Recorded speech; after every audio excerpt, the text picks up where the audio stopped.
Jacques Dutronc, né le 28 avril 1943 dans le 9e arrondissement de Paris, en France, est l'une des icônes de la musique et du cinéma français, connu pour son style irrévérencieux et sa voix unique. La plus grande tristesse de sa vie n'était pas un événement unique, mais une combinaison de pertes personnelles, de pressions liées à la célébrité et de complications liées à sa relation avec sa femme de longue date, Françoise Hardy, notamment sa mort en 2024. Ses blessures, bien que cachées derrière une apparence généreuse et humoristique, l'ont profondément façonné, lui et sa carrière. Le décès de Françoise Hardy le 11 juin 2024 a été un grand choc pour Jacques Dutronc. Hardy, chanteuse, compositrice et icône yéyé, est non seulement son épouse, mais aussi sa compagne spirituelle depuis plus de 4 décennies. Selon Paris Match 2024, Hardy luttait contre un lymphome depuis 2004 et son état s'est aggravé au cours des dernières années de sa vie. Jacques, bien que vivant séparément avec sa compagne Sylvie Duval depuis 1997, a entretenu une relation étroite avec Hardy, notamment en raison de leur fils commun, Thomas Dutronc. Dans une rare interview avec Le Figaro, 2024, Jacques a partagé que la perte de Hardy était « une partie de moi qui est partie » et qu'il regrettait de ne pas avoir passé plus de temps avec elle dans ces dernières années. Cette douleur était amplifiée par le sentiment d'impuissance ressenti, alors que Hardy souffrait de sa maladie, un sujet dont il parlait rarement publiquement, mais que son fils Thomas évoquait dans Gala.fr 2024 comme une profonde tristesse pour son père. De plus, l'enfance de Jacques Dutronc, dans le contexte de la Seconde Guerre mondiale, a également contribué à la tristesse durable de sa vie. Son père, Pierre Dutronc, était ingénieur et sa mère, Madeleine Dutronc, mélomane, l'éleva dans une famille bourgeoise parisienne.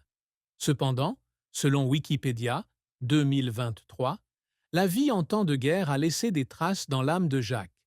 Il a dit un jour dans Les Inrecuptibles, 1992, que les souvenirs des sirènes et des privations pendant la guerre faisaient de lui un introverti, malgré son apparence extérieure d'indifférence. La perte d'être cher à la guerre, bien qu'elle ne soit pas mentionnée en détail par lui, faisait également partie de la tristesse de l'enfance qu'il a portée avec lui tout au long de sa vie. Un autre aspect de la plus grande tristesse de Jacques dans la vie était la pression de sa célébrité soudaine dans les années 1960. Avec la chanson « Et moi, et moi, et moi » 1966, Jacques devient une star du jour au lendemain, mais il ne se sent jamais vraiment à l'aise sous les projecteurs. Selon Télérama, 2010, il se sentait souvent prisonnier de l'image de bad boy, cher au public, alors qu'il aspirait à être reconnu comme un artiste sérieux. La lutte pour équilibrer ses désirs personnels et les attentes du public l'a conduit à des périodes de solitude et de dépression, en particulier dans les années 70, lorsqu'il s'est temporairement retiré de la musique pour se concentrer sur le cinéma. Enfin, la relation compliquée avec Françoise Hardy, bien que pleine d'amour, était aussi source de tristesse. Selon Voici.fr, 2023, leur mariage, bien que nominalement stable, a traversé de nombreuses épreuves, de l'éloignement géographique, Jacques vivait en Corse, Hardy à Paris, à sa relation avec Sylvie Duval. Jacques a admis sur France 2000 qu'il se sentait tourmenté par son incapacité à donner à Hardy un bonheur complet. Et cela est devenu une tristesse durable dans sa vie, surtout lorsque Hardy est mort.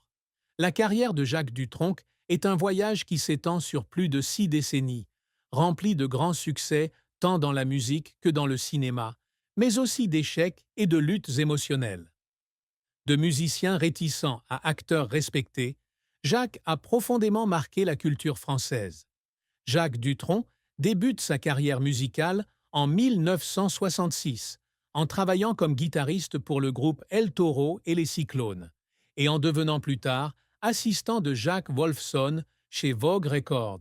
Selon Wikipédia, 2023, Wolfson l'a encouragé à enregistrer « Et moi, et moi, et moi » une chanson dont les paroles ont été écrites par Jacques Lanzmann. La chanson, avec sa mélodie joyeuse et ses paroles humoristiques, est devenue un énorme succès, atteignant la 2e place des charts français et se vendant à plus de 100 000 exemplaires en quelques semaines. RFI Musique, 2023. Ce succès fait de Jacques l'une des stars majeures du mouvement yéyé, aux côtés de Françoise Hardy et Johnny Hallyday. Au cours des années 1960 et 1090 et 1970, Jacques continue de produire des chansons classiques telles que Il est 5 heures, Paris s'éveille, 1968, Le petit jardin, 1972, et J'aime les filles, 1967.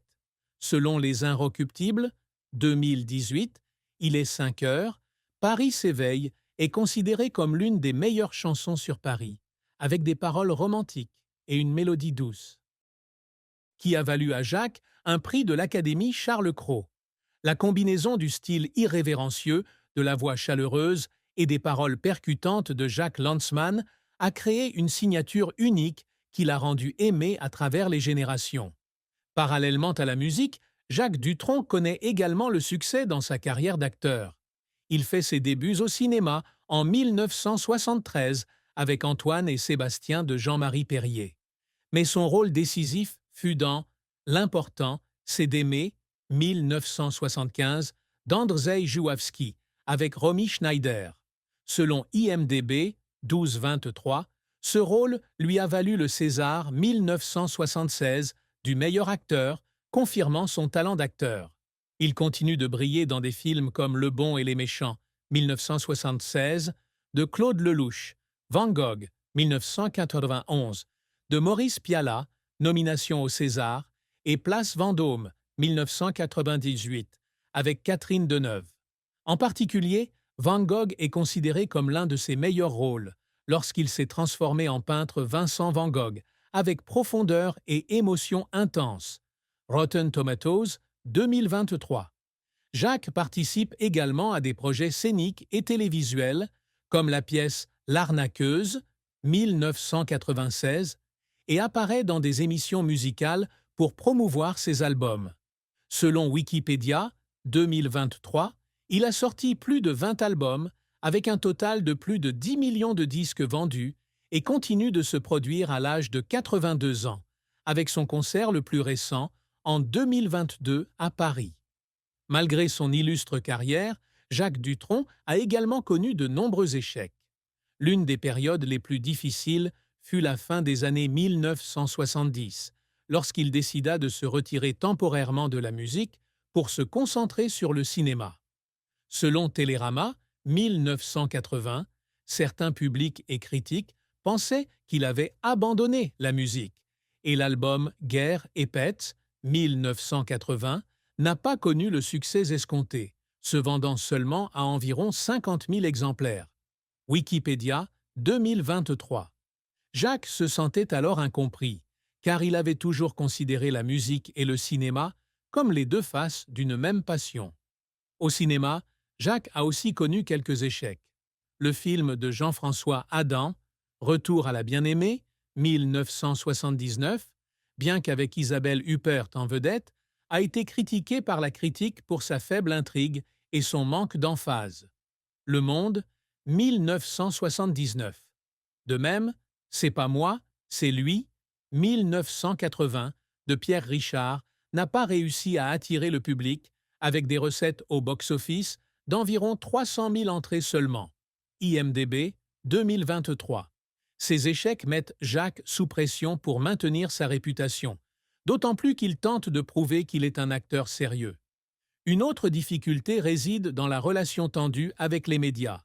Selon Voici.fr, 2023, Jacques est connu pour sa réticence et son refus fréquent de donner des interviews, ce qui lui a valu d'être considéré comme arrogant par certains tabloïds. Les rumeurs sur sa vie privée, notamment sa relation avec Sylvie Duval, alors qu'il était encore marié à Françoise Hardy, lui donnaient le sentiment d'avoir été violé. Dans Les Inrecuptibles, 1992, il dit qu'il déteste la façon dont la presse déforme sa vie et que cela a été une source de tension tout au long de sa carrière. Jacques Dutronc était un artiste dévoué, et ses efforts l'ont fait pleurer plus d'une fois. Un moment mémorable a eu lieu lorsqu'il se préparait pour le rôle de Vincent Van Gogh dans Van Gogh, 1991. Selon Le Figaro, 1991, Jacques a passé des mois à faire des recherches sur la vie et l'art de Van Gogh, allant même jusqu'aux Pays-Bas pour visiter les lieux où l'artiste avait vécu. Ce processus a non seulement nécessité un investissement de temps, mais l'a également amené à réfléchir à la solitude et à la souffrance de Van Gogh. Il a un jour confié qu'il y avait des nuits où il pleurait dans les hôtels parce qu'il se sentait étrangement proche du personnage. Un autre moment qui a fait pleurer Jacques a été lorsqu'il a interprété « Il est 5 heures », Paris s'éveille lors d'un concert célébrant son 50e anniversaire en 2016. Selon Paris Match, 2016, il était tellement ému qu'il a dû s'arrêter au milieu de la chanson tant le public chantait avec enthousiasme. Il a déclaré à la foule que la chanson était une chanson d'amour pour Paris et Françoise. Et ce moment a été l'une des rares fois où il a montré ses émotions publiquement.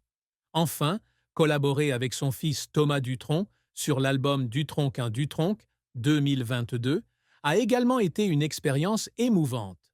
Selon Gala.fr, 2022, Jacques a pleuré en studio en entendant Thomas chanter à nouveau ses anciennes chansons, car il se sentait fier, mais aussi plein de regrets en repensant au temps qui s'était écoulé. Le projet n'était pas seulement un succès artistique, mais aussi un moyen pour lui de créer des liens avec son fils, avec qui il admettait ne pas avoir passé assez de temps quand Thomas était jeune. La triste fin de la vie de Jacques Dutronc fut le décès de son épouse, Françoise Hardy, le 11 juin 2024. Comme mentionné, Hardy était sa partenaire.